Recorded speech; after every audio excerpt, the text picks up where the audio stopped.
2 days ago, Jared, my husband, posed a question on Facebook that elicited more response and debate than I have seen on a non-political post in a very long time. He wrote, early in the morning, might I add, "Okay, I've given this a lot of thought, and I've come to an important decision. This may seem controversial, and for those of you who disagree, I welcome your input. Happy Gilmore is superior to Billy Madison." The comments came pouring in, everything from "this is the only correct answer" to "and nothing but straight facts as I see it," to "I honestly can't believe how wrong you are." Some folks offered a full ranking of all Adam Sandler movies in response. Another person submitted that Drew Barrymore rom-coms are a different genre than typical Adam Sandler movies, to which I concurred and submitted that they are in fact different tractates. Now, for those of you who know Jared, he lives for these kinds of debates. He loves nothing more than to debate and question and solicit opinions, offer counter-arguments, and challenge both himself and others to think differently. And of all of the different kinds of debates he loves, debating film ranks the highest. But even in the most passionate of the comments in the debate that came from this post, none of them crossed the unspoken line between friendly debate to push ourselves and our peers to think differently, to an argument with the intent to damage or to wound. When we debate things that we care deeply about and we're challenged, we can respond in one of several ways. We could stand our ground and refuse to listen to viewpoints that differ from our own. We can listen, but without the intent of allowing anyone or anything sway us. Or we could choose to be open and respectful and allow new perspectives to find their ways into our consciousness and allow them to question what we thought that we knew. There are ways to disagree respectfully. In fact, Jewish tradition makes it so, and in fact, it is a cherished value and a key part of study. The Talmud is filled with what we called machlokets, challenges and disputes and controversies. To challenge, to disagree, to question, these are foundational values of Judaism. Pirkei Avot tells us, "Kol machloket shehi l'shem shemayim sofa l'chitkayem, v'she'ena l'shem shemayim ein sofa l'chitkayem." Every dispute that is what we call l'shem shemayim, for the sake of heaven, will in the end endure. But one that is not for the sake of heaven, it won't endure. A controversy or a dispute that is l'shem shemayim, for the sake of heaven, will be honored and respected, and it will help us move our faith forward. But disputes that aren't for the sake of heaven, they won't endure. The rabbis go on in Pirkei Avot to give examples of what a machloket, shem shemayim, what a machloket for the sake of heaven might be.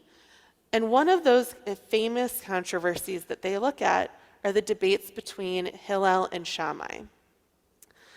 Those debates are far-reaching. They have debates on almost every subject, some of them minor, some of them affect things that we do to this very day.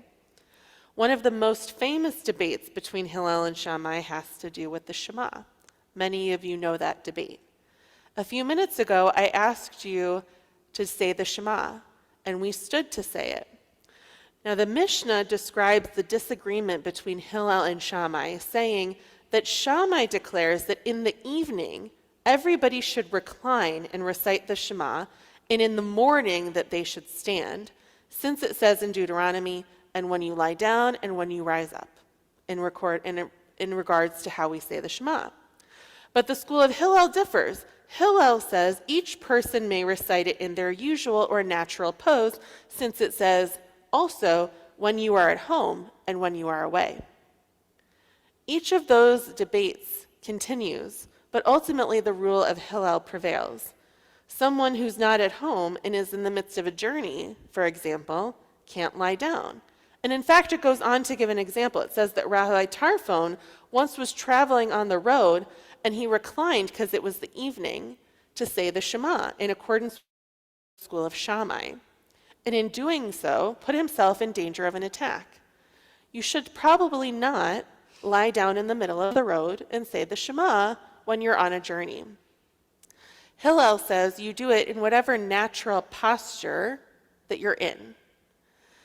Nearly every time, the halacha goes according to the view of Hillel. And yet, time and time again in the Talmud, these debates remain friendly and collegial and respectful. Why? Because there are no winners and there are no losers.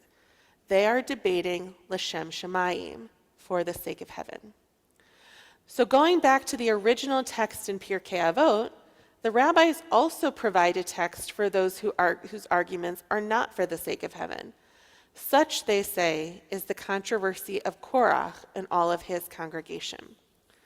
This week we read Parshat Korach, which is the story of a rebellion led by Korach and his followers, Dathan and Abiram. They lead a group of 250 Israelites, and they declare that Moses and Aaron are unfit to lead the Israelite people.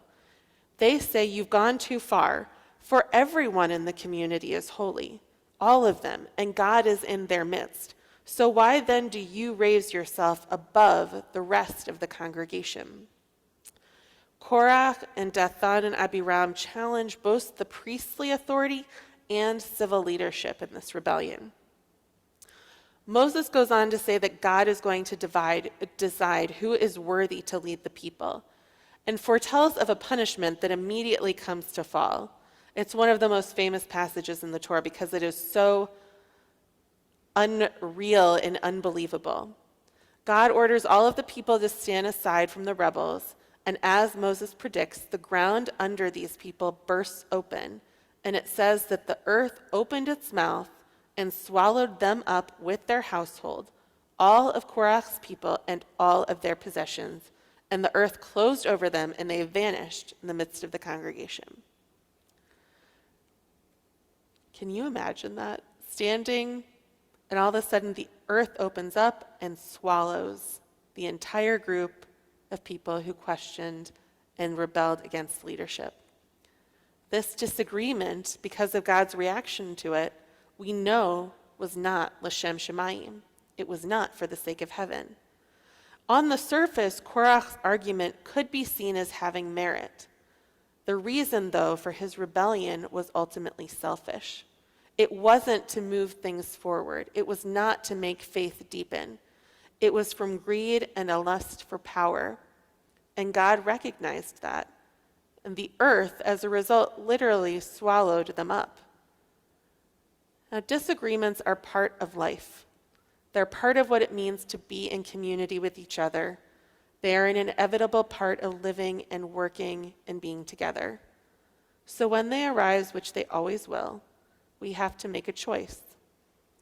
So when we disagree, let's remember to try and do it from a place of openness and eagerness to learn. Let us try and do it from a place of listening with the intent to understand and to see a new path forward. Let us do it with a desire to allow new ideas to fill our souls and to find a way to move forward. When we disagree, may we choose to build each other up and not tear one another down. Shabbat Shalom.